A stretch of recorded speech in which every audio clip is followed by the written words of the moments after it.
हमने लास्ट कहाँ तक क्या पढ़ा था, उसके बाद आगे आज जैसे कि आपने टॉपिक देख लिया होगा 1935 अधिनियम और 19 प्रांतीय चुनाव 1937 के।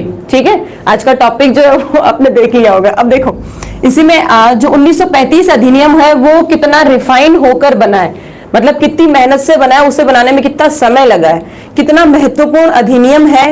यह अधिनियम इसलिए महत्वपूर्ण है क्योंकि हमारा जो आज संविधान बना है ना, उसके सबसे मजबूत जो नींव है वो 1935 अधिनियम ही है। ठीक है, 1935 अधिनियम ही थी। तो क्या था ये, कैसे बना, तो सबसे पहले ना इसकी पृष्ठभूमि समझो। तो आपके यहाँ स्वराज पार्टी जो थी ना, तो एक स्वराज पार्टी मैंने आपको पढ़ाई थी। अब आपको मैम इतना पुराना, देखो बेटा लिंक से लिंक जोड़ते हैं। स्वराज पार्टी ने ये कहा था कि सिस्टम के अंदर घुस के हमें सिस्टम को सुधारना पड़ेगा। जब तक हम सिस्टम के बाहर रहेंगे तब तक हमारे लिए कुछ भी नहीं आएगा। ठीक है ना, कुछ भी अच्छा नहीं आएगा। ठीक है, अच्छा तो पहली चीज तो ये कि आज क्लास स्टूडेंट कोचिंग का जो स्टूडेंट है वो मुझे हाँ भरो, कोचिंग के स्टूडेंट, और इसी के साथ में जो टेलीग्राम पे हमारे साथ जुड़े हुए वो हाँ भरो फटाफट। देखो क्लास शुरू करने से पहले 10-15 मिनट आज थोड़ा सा मैं आपको एक शख्स से इंट्रोड्यूस करवाने वाली हूँ, और इसका इंट्रोडक्शन का जो दिन है वो आज इसलिए है क्योंकि वो आज पैदा हुए हैं। साल भर का या महीने भर का, एक दिन का, 1 मिनट का नहीं है वो। अच्छा गैस करो मैं तुम्हें आज किससे मिलवाने वाली हूँ, कौन है जो आज हमारे बीच पैदा हुआ है, बताओ। टेलीग्राम पे जुड़े हो, अच्छा किससे मिलना है ये बताओ, आज किससे मिलने की ख्वाहिश है। क्लास को फटाफट शेयर करो, जितने बच्चे हो सकते हैं क्लास को शेयर करो।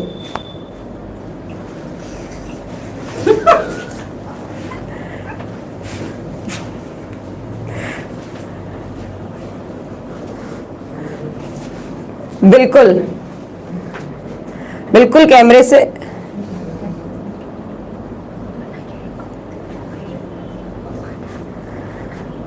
देखो। चलो आज मैं आपसे सबसे इंपॉर्टेंट शख्स जो कह सकते हैं आपके लाइव क्लासेस में, कोचिंग में, ठीक है, और मेरे लिए भी काफी इंपॉर्टेंट शख्स है। आप सबको देखा होगा टेलीग्राम पे भी आप सबने, ठीक है, और जो बच्चा कोचिंग से जुड़ा हुआ है वो बच्चा भी जानता है। आज जो हिना मैम है आपकी, उनका क्या है, बर्थडे है, तो क्यों ना सब उनको मिलकर विश करते हैं हम सबसे पहले तो। ठीक है, हिना मैम को बुला लेते हैं अगर आपकी इच्छा हो तो। अगर आप चाहें मैडम हिना मैम से मिलना चाहें तो आज हम बर्थडे गर्ल को बुलाकर और आप सब उन्हें विश कर सकते हैं। बताओ हिना मैम जी, बुला ले हिना मैम जी को।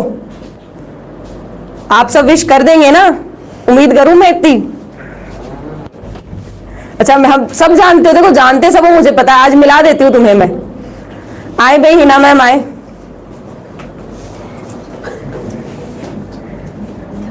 हाँ भाई सब विशेष करना भी शुरू कर रहे हैं भाई, आ जाओ हिना मैम, इतना इंतजार मत कराओ, अब आ जाओ भाई, आ जाओ, बुलाओ मैम को, बुला लेते हैं। देखो अब क्लास में होते तो तालियों के साथ स्वागत करते हैं, पर अब जब ऑनलाइन बैठे हो तो कम से कम ऑनलाइन में क्लैपिंग तो कर दो। आ जाओ भाई हिना मैम, आओ। ये आपके हिना मैम है, ठीक है। टेलीग्राम पे आप जिनसे क्वेश्चंस पूछते हैं वो ये है। फोन आप कोई करते हैं तो फोन रिसीव ये कर रहे हैं। एडमिन डिपार्टमेंट का सारा काम ये संभालते हैं। बिल्कुल। अब हिना मैम आप भी कुछ कहना चाहेंगे हमारे बच्चों को? बिल्कुल, thank you so much everyone student, जो आप सबने मेरे को आज इतने अच्छे तरीके से ऑनलाइन विश किया है आप लोगों ने। Thank you so much. आप सभी स्टूडेंट का सिलेक्शन हो, मेरी यही प्रार्थना है आज के दिन। जो भी स्टूडेंट तैयारी कर रहे हैं जिस भी कंपटीशन की, वह सभी अपने एग्जाम में सफल हो। Thank you so much. Low birthday इनका है, विशेष तुम्हें देनी चाहिए, ये तुम्हें दे रहे हैं। पार्टी की डिमांड किसी को नहीं करनी है, मतलब कितना अच्छा जमाना है। अभिनव को पार्टी चाहिए, बिल्कुल बिल्कुल बिल्कुल। सभी को thank you so much once again. चले ठीक है, स्मार्ट बहुत है मैम। अच्छा जी राजेंद्र, गलत बात है ना। अच्छा मोदी जी का भी आ गया भाई, भारत सरकार की तरफ से हैप्पी बर्थडे। चलो मैम जा चुके हैं और ठीक है, आप सबकी बधाइयां उन्होंने ली हैं, उन्हें काफी अच्छा लगा। ये छोटा सा सेलिब्रेशन चलता रहता है कि मान के चले बर्थडे आते रहे। तुम्हारे भी आते हैं ना, मेरा तो अभी लेट है, टेंशन मत करो। तुम जियो हजारों साल, समझा करो। औरतें हजारों साल जिएंगी तो झूरियां पड़ जाती, बुढ़ी हो जाती है, इतना कौन जीना चाहता है आजकल। पार्टी पेंडिंग है, बिल्कुल बिल्कुल बिल्कुल। आप कोरोना सब मिलकर ठीक करो, पार्टी इनाम दे देंगे, टेंशन ना लो। हाँ, स्मार्ट और टैलेंटेड तो लड़कियां बचपन से होती है, पैदाइशी होती है, कहने की जरूरत ही नहीं है।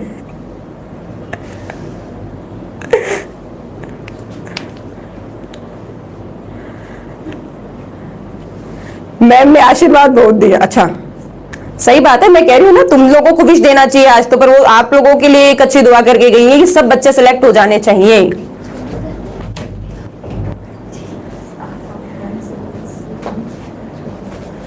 चलो, अब हैप्पी बर्थडे वाला सीन खत्म होता है एक बार, तो अब पढ़ाई शुरू कर लेते हैं हम लोग, ठीक है।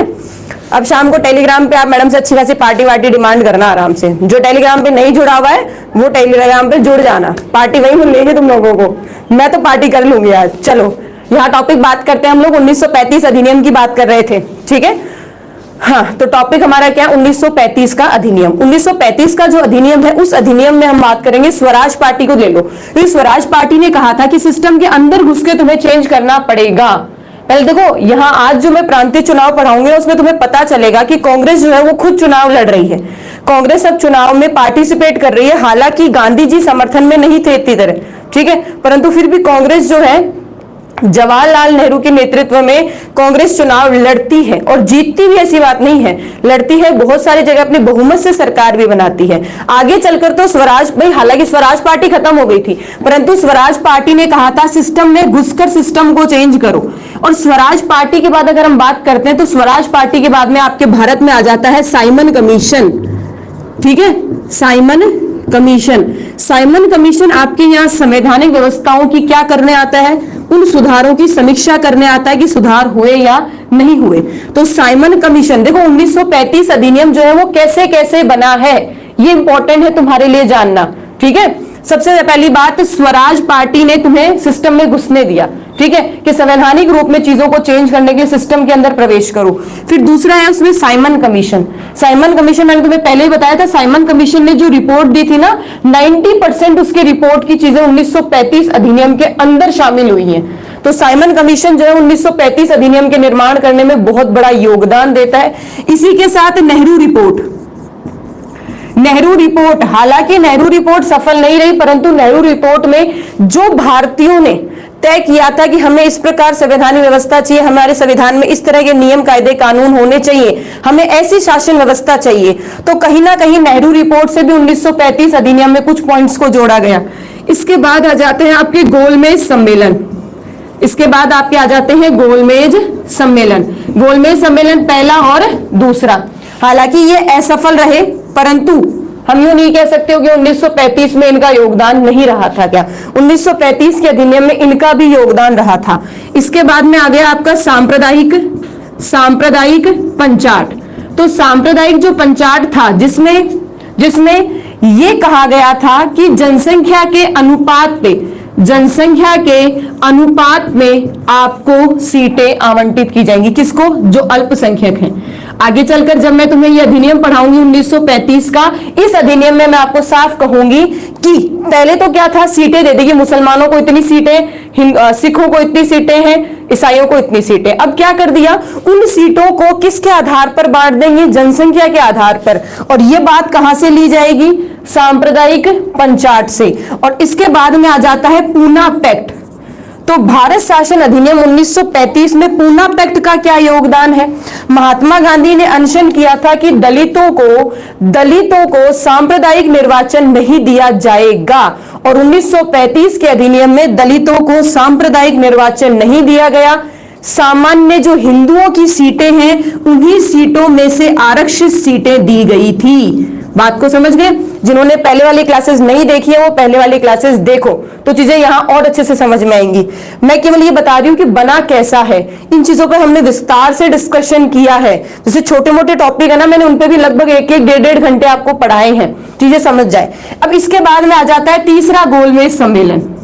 इसके बाद क्या आया? तीसरा गोलमेज सम्मेलन। और तीसरे गोलमेज सम्मेलन में बहुत कम प्रतिनिधि भाग लेते हैं, कांग्रेस तो भाग भी नहीं लेती है, और तीसरा गोलमेज सम्मेलन भी हो गया। अब तीसरा गोलमेज सम्मेलन होता है 1932 में। कब होता है? 1932 में। अब 1932 में तीसरा गोलमेज सम्मेलन होने के बाद क्या हुआ है, जैसे कि आपके यहाँ भारत में जैसे कि मान लो गैजेट जारी होता है, ठीक है, आप जैसे कि कोई बिल रखते हो, तो उसी तरह से ध्यान से सुनना, ब्रिटेन में 1933 में श्वेत पत्र जारी होता है। अब दिमाग चल रहा होगा कि मैम श्वेत पत्र क्या होता है, तो अगर हम बात करते हैं श्वेत पत्र की, तो श्वेत पत्र एक तरह से इस अधिनियम का प्रारूप था कि भारत में जो अगला अधिनियम हम भेजेंगे, अगला जो कानून भेजेंगे, ठीक है, उस अगले कानून, उस अगले अधिनियम में क्या होगा, किन बातों पर गौर किया जाएगा, किन बातों को जोड़ा जाएगा। तो आप यूं कह सकते हैं 1935 की रूपरेखा श्वेत पत्र में रखी गई थी। मतलब किस तरह का होना चाहिए, कब रखा था? 1933 में श्वेत पत्र ब्रिटेन की संसद में रखा गया था, ठीक है। और जैसे ही ब्रिटेन की संसद में श्वेत पत्र रखा, तो इस श्वेत पत्र की समीक्षा करने के लिए ब्रिटेन में संयुक्त प्रवर समिति की स्थापना या उसका गठन किया गया। बात समझे यहाँ पे? अब देखो, जैसे कि भारत में भाई हमारे यहाँ भी तो होती है ना, प्रवर समिति है, संयुक्त समिति है, प्राक्कलन समितियां हैं, वैसे ही ब्रिटेन में भी समिति बनाई गई। समिति का काम क्या था? ये जो श्वेत पत्र है ना, इस श्वेत पत्र मतलब जो 1935 का जो अधिनियम आ रहा है ना, उस अधिनियम की एक मोटी मोटी रूपरेखा की कैसा होगा वो अधिनियम, उसमें क्या कानूनी व्यवस्थाएं जोड़ी गई हैं या क्या जोड़ी जाएंगी, क्या जोड़ी गई हैं और क्या जोड़ी जाएंगी। तो ये श्वेत पत्र, और श्वेत पत्र की क्या की गई है? समीक्षा करने के लिए, उस श्वेत पत्र की समीक्षा करने के लिए ब्रिटेन की संसद में संयुक्त प्रवर समिति बनाई गई, हाउस ऑफ लॉर्ड और हाउस ऑफ कॉमन, ठीक है, दोनों सदन के सदस्य शामिल हुए। और इस संयुक्त समिति का अध्यक्ष कौन था? इस संयुक्त समिति का अध्यक्ष था लिनलिथ गो। कौन था इसका अध्यक्ष? लिनलिथ गो। और इसने 1934 में इसकी समीक्षा करके संसद में रिपोर्ट पेश कर दी। बात को सुनना, कैसे काम हो रहा है, जैसे कि आज हमारे भारत में काम होता है वैसा ही काम हो रहा है। कैसे? श्वेत पत्र रखा, समीक्षा करने के लिए समिति बनाई, समिति का अध्यक्ष लिनलिथ गो, ठीक है। 1934 में इसने अपनी रिपोर्ट दी, और रिपोर्ट देने के बाद में इस रिपोर्ट के साथ काम किया, और काम करने के बाद अधिनियम मतलब बिल रखा गया, और उस बिल को नाम दिया गया भारत शासन अधिनियम 1935। समिति ने समीक्षा करके रिपोर्ट दे दी कि भाई इसमें ये सुधार और कर दो तो ये ज्यादा अच्छा होगा, ठीक है। और उसके सुधार या उसकी रिपोर्ट के बाद में सदन में एक बिल रखा गया, और वो बिल पारित हो गया। और पारित होने के बाद में उसे किस नाम से जाना गया? भारत शासन अधिनियम 1935। भारत शासन अधिनियम 1935। यहां तक क्लियर होता है? तो 1935 अधिनियम कैसे बना, उसका निर्माण कैसे हुआ, मैंने तुम्हें यह समझाया है। अब उसके बारे में बात करेंगे, 1935 अधिनियम में क्या था, अब उसकी बात कर लेंगे, ठीक है। तो यहां तक क्लियर होगी चीजें सारी। स्वराज पार्टी जिसने सिस्टम के अंदर घुसना हमें सिखाया, ठीक है, हालांकि ये धीरे धीरे खत्म हो गई थी। फिर साइमन कमीशन था जिसने एक बहुत बड़ा रिपोर्ट इसने तैयार की कि भाई भारत में क्या सुधार होने चाहिए, संवैधानिक जो सुधार है वो क्या होने चाहिए, साइमन कमीशन ने रिपोर्ट तैयार की है। फिर नेहरू रिपोर्ट भी, देखो दोनों का कॉम्बिनेशन काम कर रहा है यहाँ पर। नेहरू रिपोर्ट भी दी गई, हालांकि हम सहमत नहीं थे, परंतु अंग्रेजों ने उस रिपोर्ट को पढ़ा तो था ही कि क्या लिखा है, क्या चाहते हैं भारतीय। जो भारतीय चाहते थे, जो उनके दिमाग में था, भारतीयों ने पूरी मेहनत से उसे एक पेपर पे उतारा था नेहरू रिपोर्ट में। और उस रिपोर्ट को, ठीक है, उस रिपोर्ट को अंग्रेजों के समक्ष रखा था, तो अंग्रेजों ने पढ़ा तो था ही, समझा तो था ही कि भारतीय क्या चाहते हैं। जो दिमाग में है वो आज उनके सामने, आंखों के सामने था। तो इन दोनों का कॉम्बिनेशन था। फिर गोलमेज सम्मेलन हालांकि दिखावे के रूप में ही रखे हो, परंतु संवैधानिक मुद्दों को डिस्कस करने के लिए गोलमेज सम्मेलन रखे। इसी में सांप्रदायिक पंचाट भेजा था, जिसमें जनसंख्या के अनुपात में अल्पसंख्यकों को सीटें मिलेंगी। ये बात 1935 के अधिनियम में जोड़ी गई है, और ये बात कहां से ली? सांप्रदायिक पंचाट से। अच्छा, इसके बाद हम बात करें पूना पैक्ट। अगर पूना पैक्ट नहीं होता, ध्यान से सुनना, अगर पूना समझौता नहीं होता बेटा, तो आपके यहाँ जो दलित हैं उन्हें जैसे मुसलमानों को अलग से सांप्रदायिक निर्वाचन प्रणाली के तहत सीटें मिली ना, वैसे ही इन दलितों को, मतलब जो दलित वर्ग के लोग हैं, इन्हें भी इस तरह सेपरेट सांप्रदायिक निर्वाचन प्रणाली के आधार पर सीटें मिल जाती। परंतु पूना पैक्ट का धन्यवाद, जिन्होंने हमारे ही लोगों को हमसे अलग नहीं होने दिया। तो इससे क्या होता है, पूना पैक्ट से आगे चलकर 1935 के अधिनियमों में दलितों के लिए आरक्षित सीटें आती तो हैं, परंतु हिंदुओं में से ही आती हैं, अलग से कुछ नहीं होता है। तीसरा गोलमेज सम्मेलन होता है 1932 के अंदर, और यहाँ गोलमेज सम्मेलन समाप्त हो जाते हैं। संवैधानिक जो मुद्दों पे चर्चा होनी थी वो हो जाती है, और इसके बाद में 1933 में ब्रिटेन की संसद में श्वेत पत्र रखा जाता है कि भाई साहब ये जो सारी चीजें है ना, इन सब चीजों का निचोड़ था, इन सारी चीजों का निचोड़ था क्या, श्वेत पत्र। ठीक है, श्वेत पत्र, और श्वेत पत्र जो है इसकी समीक्षा करने के लिए समिति बनाई कि भाई ये कितना हद तक सही है। उस समिति के अध्यक्ष थे लिनलिथ गो, और इन्होंने 1934 में अपनी रिपोर्ट सौंपी कि भाई ये यहां तक काफी हद तक सही है, इसमें कुछ और ये परिवर्तन होने चाहिए। रिपोर्ट मिलने के बाद में बिल रखा, और वो बिल सदन में रखते ही पारित हो गया, ब्रिटेन की संसद में रखते ही पारित हो गया, और उसे आपने भारत शासन अधिनियम 1935 कहा। ठीक है, बिल्कुल पूना समझौता, पूना पैक्ट या पूना समझौता जो है वो आपके गांधी और BR अम्बेडकर के बीच हुआ था, बिल्कुल सही कह रहे हो। चलो अब 1935 जो अधिनियम है, हालांकि मैंने उसकी काफी अच्छे से डिस्कशन पॉलिटिकल में जब संवैधानिक विकास पढ़ाए थे वहां की थी, यहां भी थोड़ा सा सुन लो, हिस्ट्री के परिप्रेक्ष्य में सुन लो। भारत शासन अधिनियम 1935, पूरा नाम लिखूं क्या? कल को आप कहोगे कि मैडम आपने पूरा नहीं लिखा, तो लिख देते हैं। चलो, भारत शासन अधिनियम, भारत शासन अधिनियम 1935, भारत शासन अधिनियम 1935 क्या कहता है? भारत शासन अधिनियम 1935, तो सबसे पहली चीज हम डिस्कस करेंगे, और वो क्या है? भारत शासन अधिनियम ने कहा था अखिल भारतीय संघ की स्थापना की जाए। ध्यान से सुनना चीजों को, अखिल भारतीय संघ की स्थापना की जाए। अब पहला तो दिमाग ये होना चाहिए, अखिल भारतीय संघ क्या था? इसमें किसकी, कौन से संघ की स्थापना हो रही है, ये क्या चाहते हैं? ठीक है, तो यहां समझो, जैसे कि ये भारत है आपका, इस भारत में दो तरह से काम होता था। जैसे कि आज केंद्र शासित प्रदेश और राज्य है ना, पहले क्या था? पहले होते थे ब्रिटिश प्रांत, ब्रिटिश भारतीय प्रांत कह लो, ब्रिटिश भारतीय प्रांत, और कुछ क्षेत्र कहलाते थे देसी रियासत।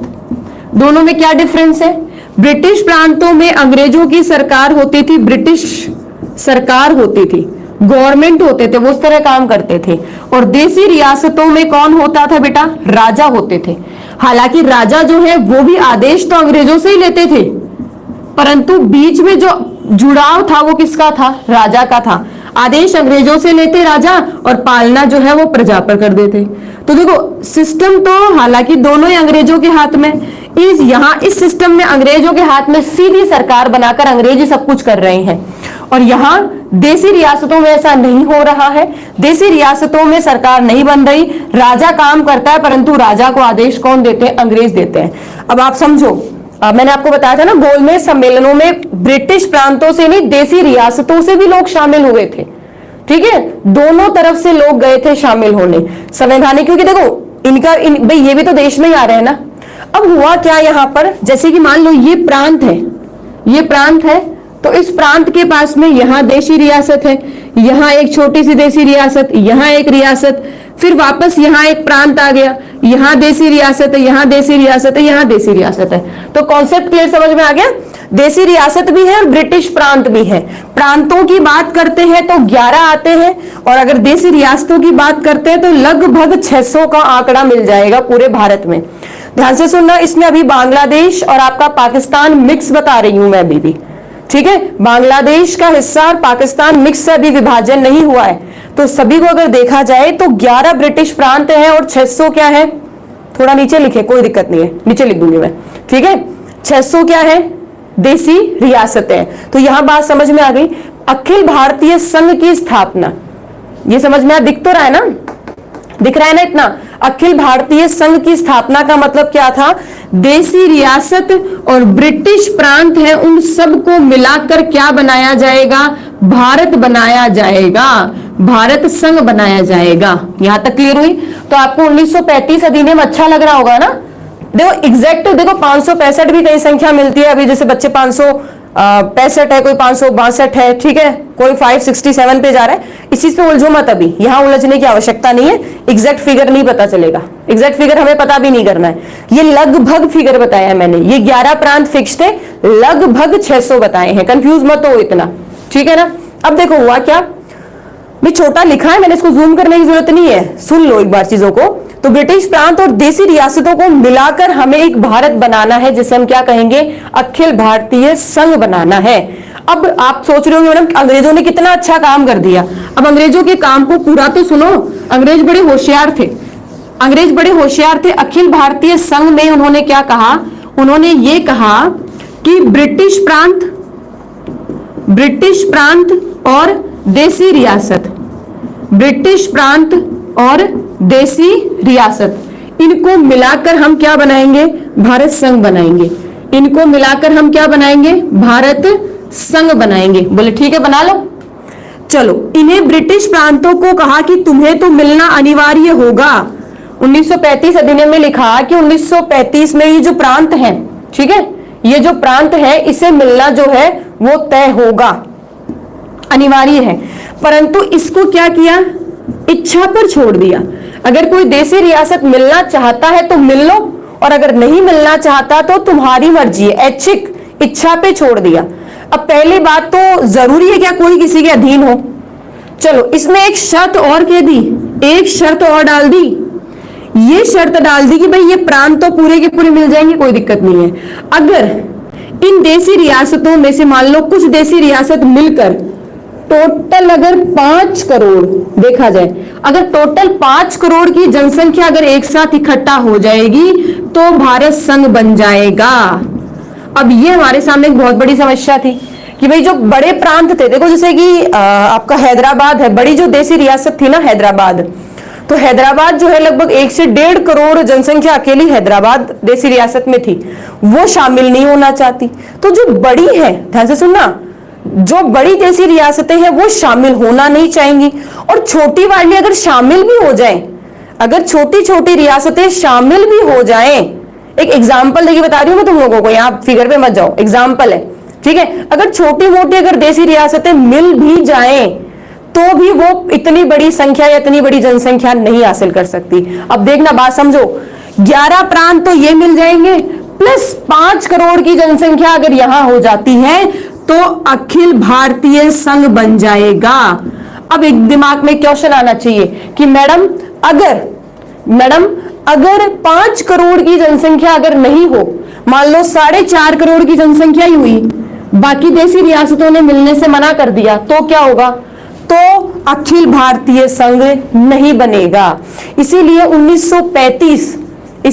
1935 का जो अधिनियम था ना वो अधूरा ही माना जाता है। क्यों? क्योंकि इसके कुछ प्रावधान तो लागू ही नहीं हो पाए थे। क्यों नहीं लागू हो पाए थे? क्योंकि भारत संघ बना ही नहीं था बेटा।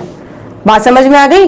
अखिल भारतीय संघ क्या था ये मैंने वहां नहीं समझाया इतना डिटेल में, यहां समझा दिया है मैंने। मुझे पता है मैंने वहां केवल लिखकर छोड़ी थी कि अखिल भारतीय संघ की स्थापना करनी थी पर हुई नहीं थी।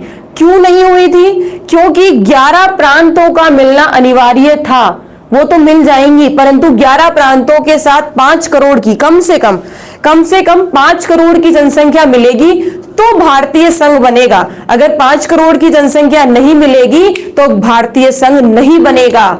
तो यहां क्या हुआ था? इसने स्थापना की बात की थी परंतु स्थापना नहीं हो पाई थी, स्थापना नहीं हो पाई, ठीक है, बना ही नहीं। तो पॉइंट यहां तक क्लियर होता है, मैं इसको मिटा रही हूं अब। चलो, तो अखिल भारतीय संघ नहीं बनता है। अब ध्यान से सुनना, अब जब अखिल भारतीय संघ नहीं बना तो अगली एक और इन्होंने अधिनियम में एक व्यवस्था भेजी थी, प्रावधान भेजा था, और वो क्या था? संघीय विधानमंडल की स्थापना की जाए। संघीय विधानमंडल की स्थापना की जाए। संघीय विधानमंडल की क्या की जाए? स्थापना की जाए। अब बात समझना, क्या कहा इसने? इसने ये कहा, इसने एक उदाहरण लिया कि मान लो ब्रिटिश प्रांत और देसी रियासत, ब्रिटिश प्रांत और देसी रियासत सब मिल जाएंगे और ये क्या बना लेंगे? एक भारत संघ बना लेंगे। बना लिया। अब ये जब संघ बन गया, ध्यान से सुना मेरी बात को, क्योंकि ये सारी चीज समझाता कोई भी नहीं है, लिखवा देगा कि ऐसा ऐसा होता है। संघीय विधानमंडल बनाने की बात आई थी, क्यों नहीं बना था, क्या संघीय विधानमंडल था, उसको सुन लो एक बार, कि कुछ नया सीखने को मिलता है तो दिमाग दौड़ाते नहीं है हम लोग। हम सोचते हैं यार नहीं आएगा, छोड़ो, आए या नहीं आए, कुछ सीखने को तो मिल रहा है ना बेटा। तो संघ यहां बनता है, जैसे भारत संघ यहां बनेगा, जैसे दोनों मिलेंगे संघ बनेगा। अब इस संघ में क्या होगा? इस संघ में संघीय विधानमंडल बनेगी। ठीक है, क्या बनेगी? संघीय विधानमंडल बनेगी।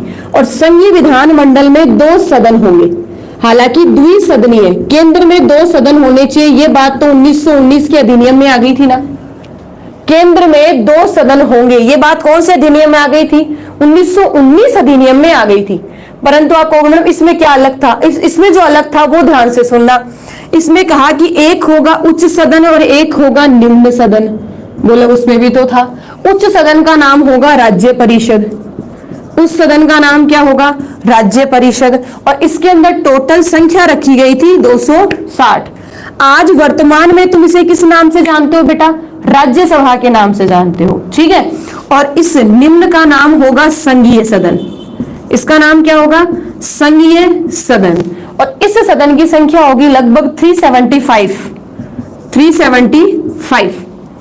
तो ये आजकल क्या कहलाता है? लोकसभा कहलाता है। ठीक है, ये क्या कहलाता है? लोकसभा कहलाता है। ये क्या कहलाता है? राज्यसभा कहलाता है। अब इस सिस्टम में इन्होंने क्या कहा कि भाई जब ये दोनों मिल जाएंगे, ये दोनों मिलकर संघ बनाएंगे, ये मिलकर अपनी सरकार बनाते हैं, मतलब जो संघ है वो मिलकर अपनी सरकार बनाते हैं, तो सीटों का बंटवारा भी ऐसा ही होना चाहिए ताकि ये दोनों संतुष्ट रहें। 556 प्लस 104, हाँ 104 तो आएंगी कहां से? देसी रियासतों से मनोनीत होकर, क्योंकि देसी रियासतों में राजा है ना। तो ऐसा तो नहीं है कि राजा होते हुए वहां चुनाव करवा दो, संभव नहीं है। ध्यान रखना, जब तक राजा हटेंगे नहीं ना तब तक देसी रियासतों में चुनाव नहीं होंगे। ये कंडीशन ही है, मान के चलो। तो देसी रियासतों में तो मनोनीत होकर आएंगे, और जो ब्रिटिश प्रांत है वहां से कैसे आएंगे सदस्य? निर्वाचित होकर आएंगे। बोला मौजी हो गई, प्रांतों से सदस्य निर्वाचित होकर आएंगे और देसी रियासतों से मनोनीत होकर आएंगे। तो आप खुद सोचो, तो 156 प्लस 104 के ये फिगर था। अच्छा, 375 में क्या किया था? 250 तो एक था, और 250 में 375 माइनस करो कितना होता है? 250 का फिगर एक और था, और 250 प्लस कितना होगा? काटो इसको। अब क्या होता है, 2 फिगर याद नहीं रहते, 250 325 125, यही होगा ना? सही है।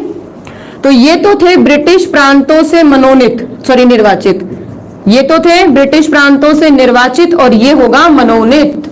ये क्या होगा बेटा? मनोनीत। ये देसी रियासतों से मनोनीत होंगे, और ये क्या होंगे? निर्वाचित होंगे। पॉइंट क्लियर हो गया? अब देखना, ये सारी रामायण होनी थी कब? चलो फटाफट जवाब दो। ये सारी रामायण तब होनी थी ना जब क्या बनना था? बोलो फटाफट। जब ये सब कुछ तब होना था जब फटाफट बोलो, जब क्या होना था? जब संघ बनता। ठीक है, जब संघ बनता तब ये होता। जब संघ ही नहीं बना तो ये भी नहीं हुआ। पॉइंट समझ में आ गई चीजें? संघ बनता तो ये होता, संघ नहीं बना तो ये नहीं हुआ। मतलब अरे लड़का लड़की राजी होंगे तभी तो शादी होगी। ठीक है, लड़का लड़की राजी नहीं है तो शादी भी नहीं होगी। तो यहाँ लड़का लड़की राजी नहीं हुए तो शादी भी नहीं हुई। ये सारी व्यवस्थाएं आई थी। देखो ये सारा सिस्टम आया है, इन्होंने एक एक चीजों को समझाया बताया, परंतु न तो ये सफल हुआ न ये सफल हुआ। मैं तुम्हें सारे पॉइंट इसलिए बता रही हूं क्योंकि अगर अच्छे लेवल के एग्जाम देते हो ना तो चीजें पूछ लेता है, चीजों को पूछ लेगा। चलो यहां तक क्लियर होगी बातें। अब देखो तीसरा पॉइंट क्या था। अब तीसरे पॉइंट में जो तुम बड़े ही बेसब्री से इंतजार कर रहे हो ना मैम, राज्यों में क्या हुआ, राज्यों के साथ में क्या होता है, तो यहां सुनना। तीसरी बात क्या थी? विषयों का विभाजन। विषयों का विभाजन केंद्र स्तर पे क्या किया? 3 विषय बना दिए। तुम सबको पता है ना, संघ सूची, राज्य सूची और समवर्ती सूची। क्या किए, विषयों को अलग अलग बांट दिया, संघ इस पे काम करेंगे, राज्य इस पे काम करेगा और समवर्ती सूची जो है दोनों मिलकर इस पर काम करेंगे। तो ये क्या किया, विषयों का विभाजन कर लिया। चौथी बात देखो, अगर हम चौथी बात करें तो राज्य स्तर पर द्विसदनीय व्यवस्था स्थापित की गई, प्रांतों में कह सकते हो, प्रांतों में द्विसदनीय व्यवस्था स्थापित की गई, व्यवस्था स्थापित की गई। बात समझ में आ गई। पहले क्या था, प्रांतों में द्वैत शासन था, अब उस द्वैत शासन को तो करेंगे खत्म, ध्यान से समझना। प्रांतों में द्वैत शासन समाप्त, प्रांतों में द्वैत शासन क्या हुआ है, समाप्त। प्रांतों में द्वैत शासन को तो हम कर देंगे खत्म और प्रांतों में द्विसदनीय व्यवस्था स्टार्ट करेंगे। क्या करेंगे, द्विसदनीय व्यवस्था स्टार्ट करेंगे, जिसमें 2 सदन होंगे। प्रांतों में क्या होंगे, 2 सदन होंगे, विधानसभा और विधान परिषद, विधानसभा और विधान परिषद, और जहां एक सदन बनेगा वहां एक सदन बन जाएगा। पर बनेगा कहां, प्रांतों में। देशी रियासतों में तो राजा है तो वहां जरूरत नहीं है। तो प्रांतों में द्वैत शासन क्या हो गया, खत्म, और केंद्र स्तर पे द्वैत शासन हो जाता है शुरू। केंद्र स्तर पे द्वैत शासन, केंद्र स्तर पे द्वैत शासन क्या कर दिया जाता है, प्रारंभ।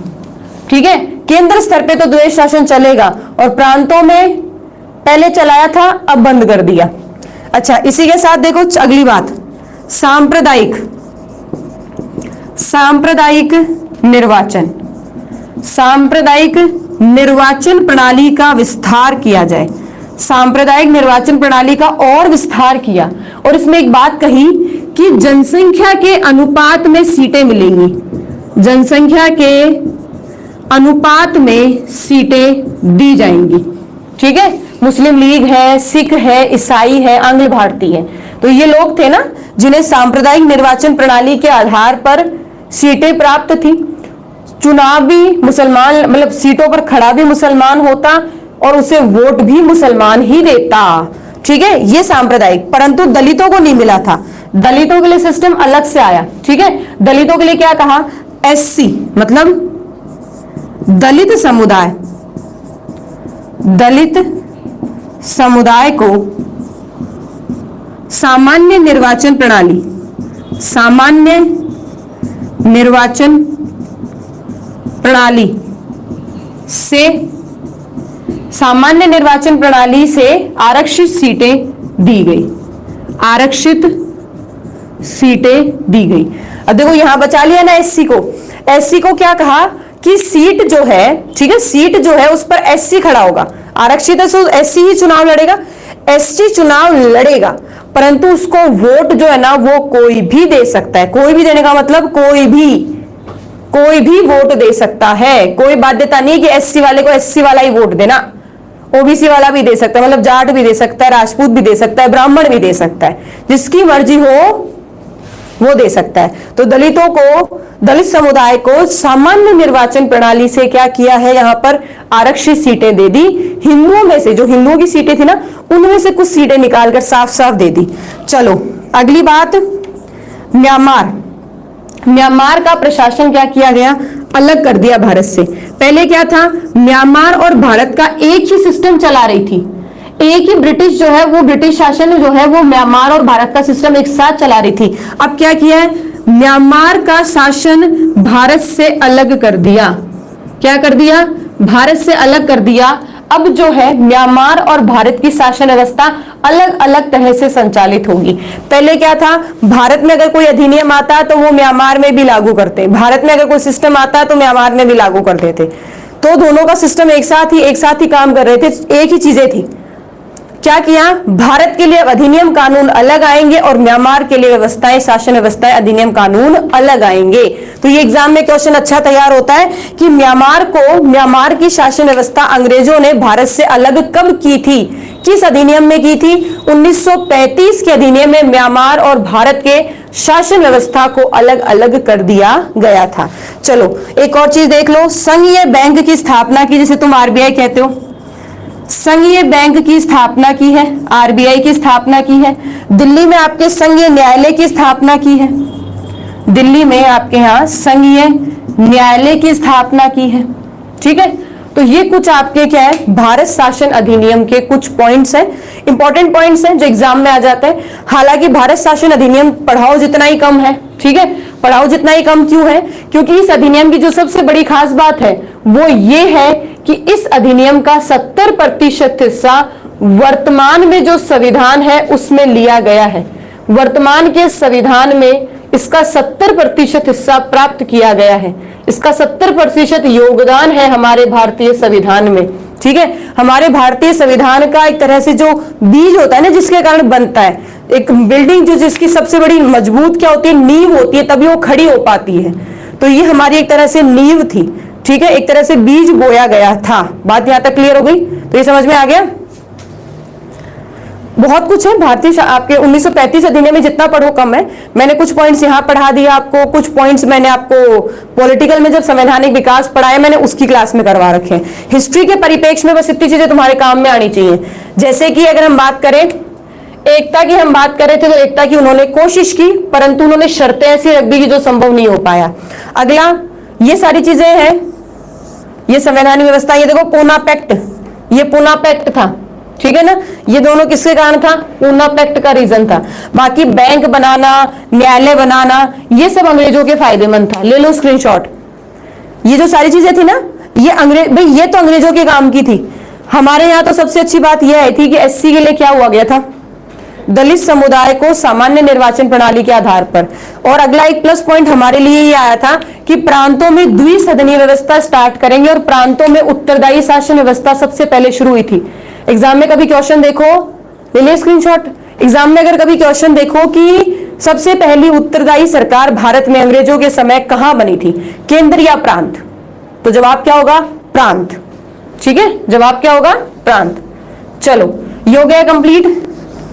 अब हम बात कर लेते हैं आपके प्रांतीय चुनाव 1937। अब देखो हुआ क्या, जैसे कि मैंने तुम्हें बताया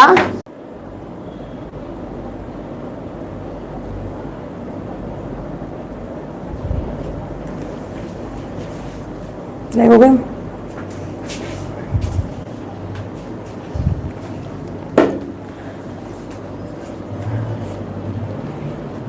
चलो लाइव हो गए वापस।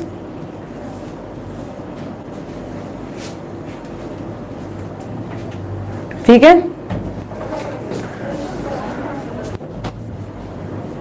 लाइव हो गए। मुझे वापस हाँ ना रिप्लाई तो करो।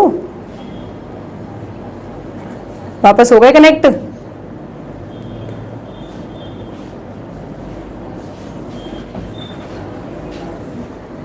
चलो हो गए कनेक्ट। वापस इसको रिपीट कर देती हूँ। प्रांतीय चुनाव क्या थे?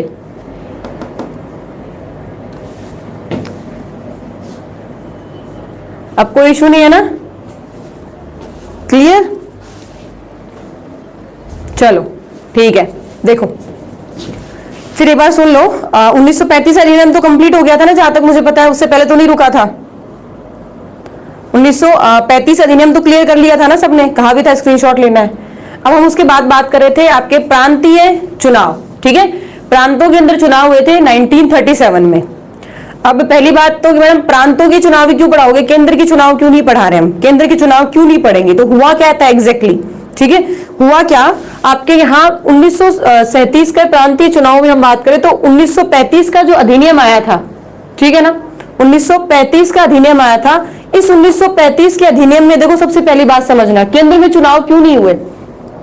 केंद्रीय चुनाव, ठीक है, केंद्रीय चुनाव 1919 में जैसे थे वैसे के वैसे ही अपना दिए।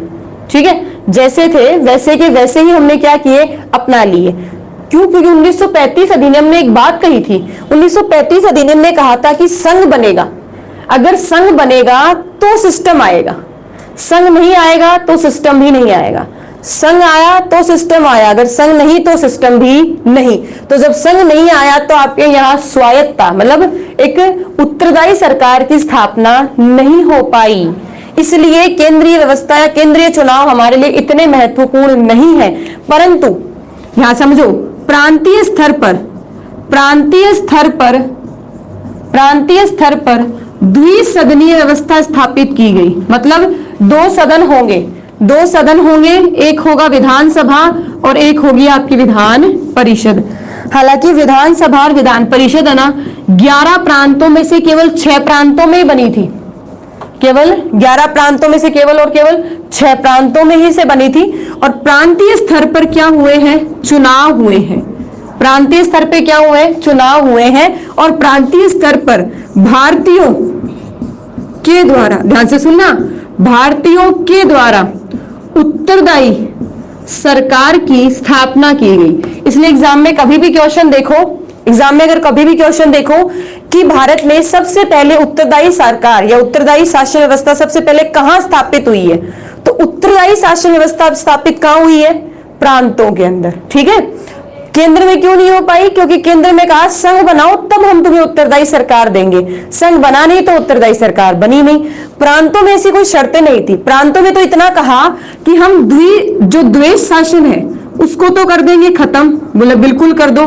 द्वेष शासन को तो कर दिया समाप्त और द्विसदनीय व्यवस्था हमने कर दी प्रारंभ। ठीक है, द्विसदनीय व्यवस्था हमने कर दी प्रारंभ और उसके आधार पर क्या करवाए गए? चुनाव हुए। ठीक है, और चुनावों के आधार पर अगर हम देखें तो यहां भारत में प्रांतों में भारतीयों के द्वारा उत्तरदायी सरकार की स्थापना हुई है। उत्तरदायी सरकार की स्थापना की गई। मतलब उत्तरदायी सरकार का मतलब होता है चुनाव होंगे, प्रतिनिधि भारतीय होंगे। पहली बात, प्रतिनिधि क्या होंगे?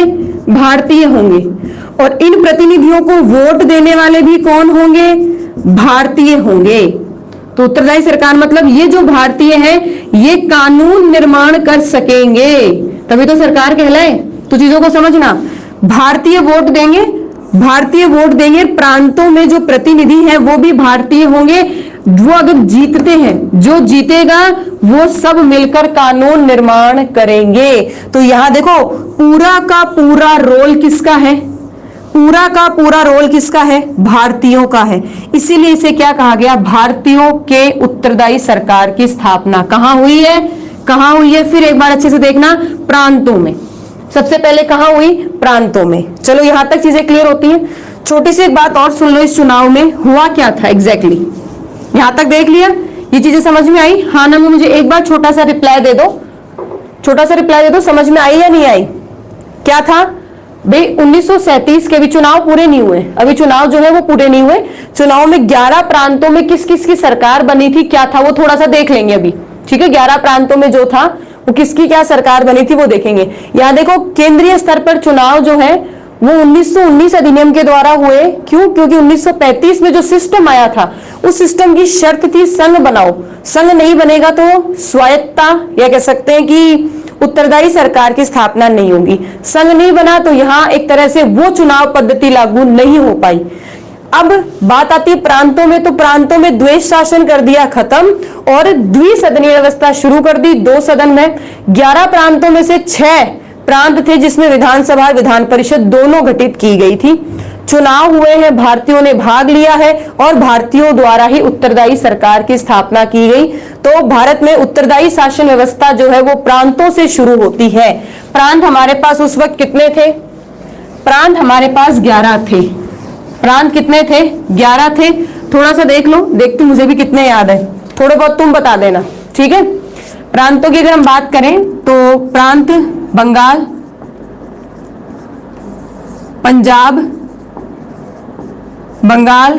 पंजाब, असम, बंगाल, पंजाब। हाँ 11 थे, मुझे पता है। प्रांत जो है वो 11 है। अब 11 के नाम बताओ। तो 11 तो बता दिए, पर 11 के नाम बताओ। पंजाब, असम, सिंध। भाई ये 3 इसलिए याद रह जाते हैं मुख्य क्योंकि इनमें क्या है, कांग्रेस की जो है उसकी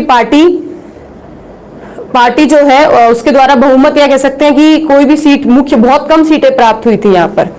असम, और बोलो फटाफट मदद कराओ भाई। 11 असम, बिहार और मद्रास और बॉम्बे और संयुक्त प्रांत और मध्य प्रांत। दो और बताओ अब, कौन से मेरे ध्यान से निकल रहे हैं? उड़ीसा और एक और है,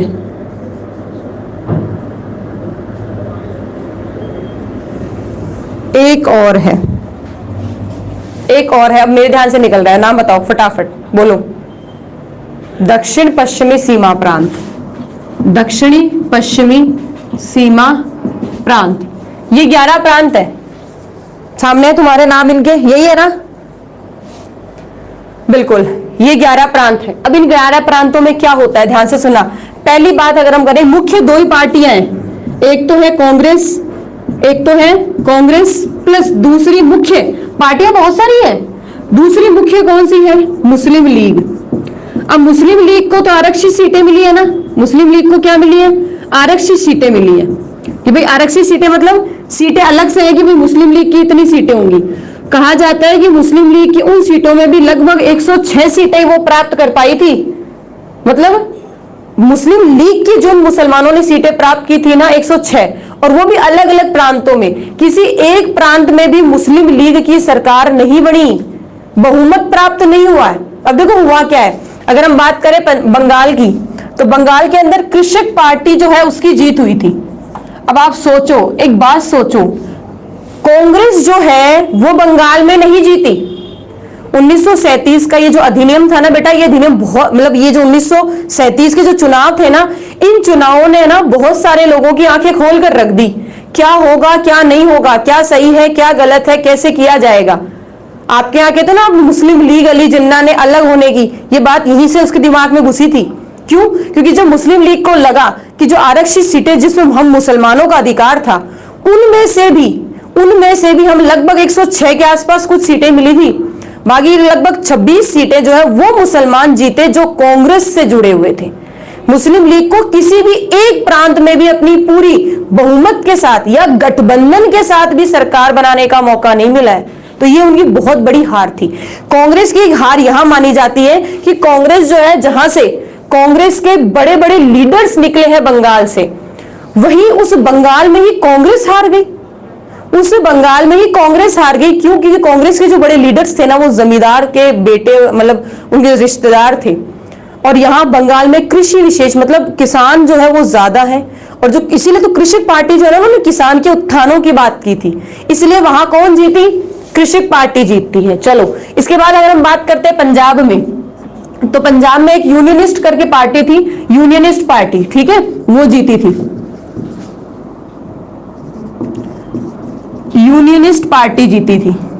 और सिंध प्रांत था, ये तो बनाई अभी कुछ समय पहले ही था इसमें, ठीक है, तो सिंध में जीती थी सिंध यूनाइटेड, सिंधु यूनाइटेड, ठीक है, इसने जीत हासिल की थी। असम, अब ये जितने भी है ना बाकी सारे, इसमें सब कौन जीती है?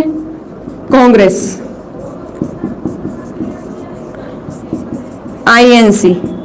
अब इन सब में कौन जीती है? वहां कहीं कहीं उन्होंने गठबंधन से सरकार बनाई है। ये सब क्या है? कांग्रेस।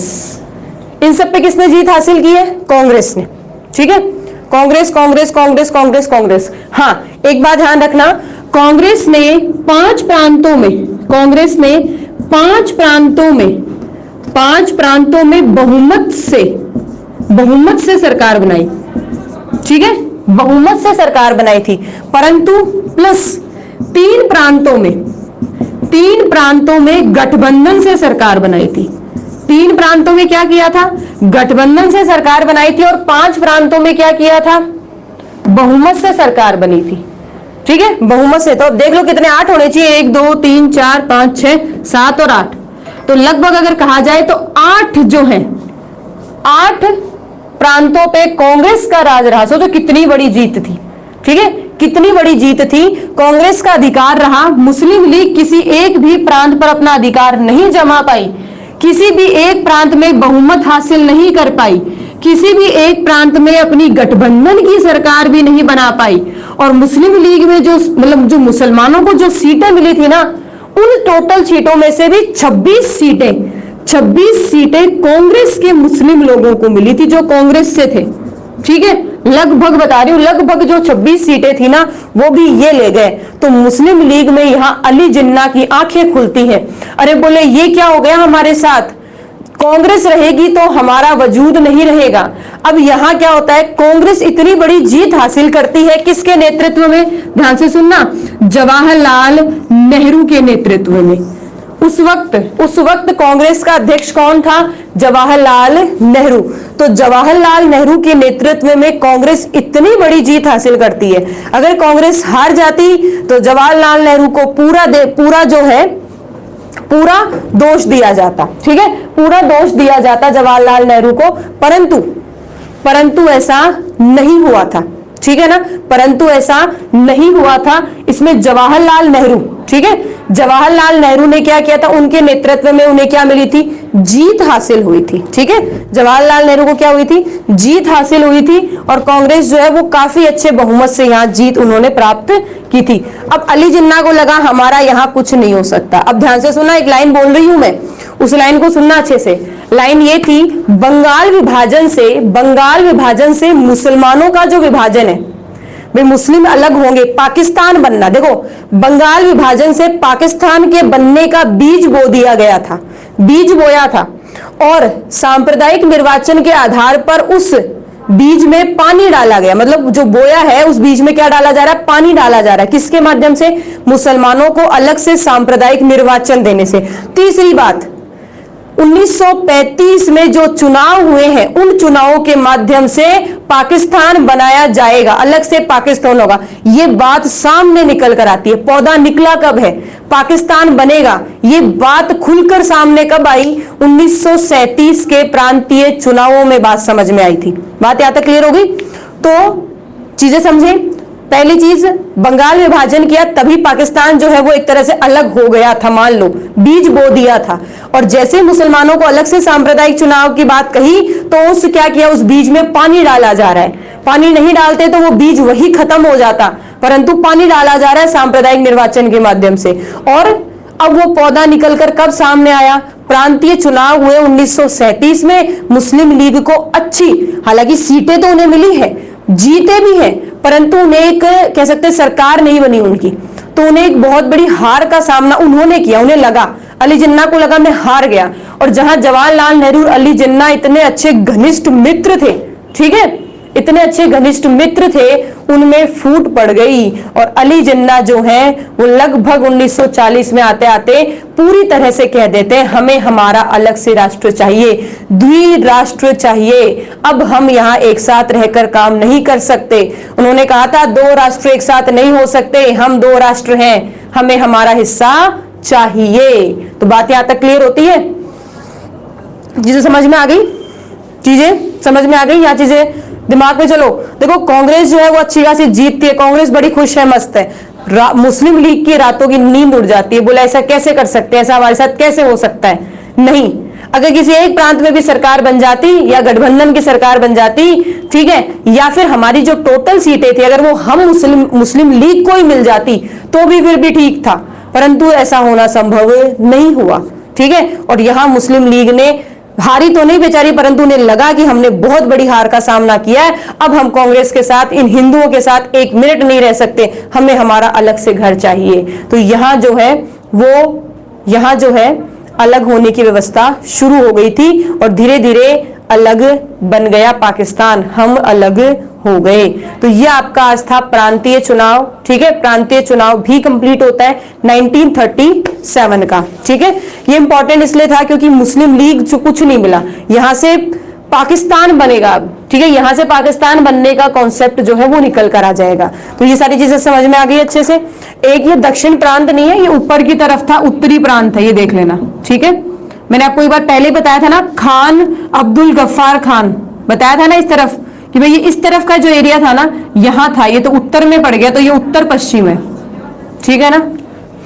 अब्दुल गफ्फार खान बताया था ना मैंने, एक व्यक्ति जिसने ये कहा था, कांग्रेस से नाराज हुआ था ये व्यक्ति, इसने कहा था कि आप लोगों ने, मतलब कांग्रेस को कहा था कि आप लोगों ने हमें भूखे भेड़ियों के सामने फेंक दिया, जबकि हमने साथ कांग्रेस का दिया था, हमें भारत में विलय होना था, हमें पाकिस्तान में विलय नहीं होना था। तो ये वही व्यक्ति था। तो ये उत्तर पश्चिम है, उत्तर पश्चिमी सीमा प्रांत, ठीक है।